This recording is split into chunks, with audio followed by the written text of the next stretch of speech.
may biyaheng Perto.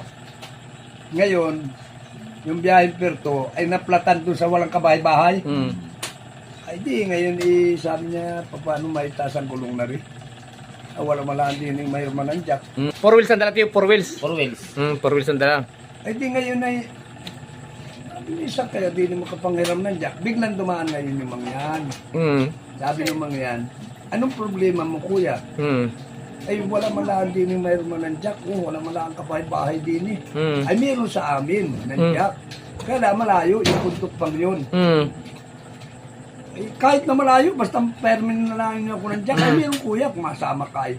Dilakad. Pagdating ko sa kanila, sabi nung nangiram ng jack, kaibigan, nasaan ang jack mo? Para makabalik agad ako at nagantay mga pasahero. Ay nandini kuya, takunin ko lang sa loob. Pagkuhan binagsak sa lamisa.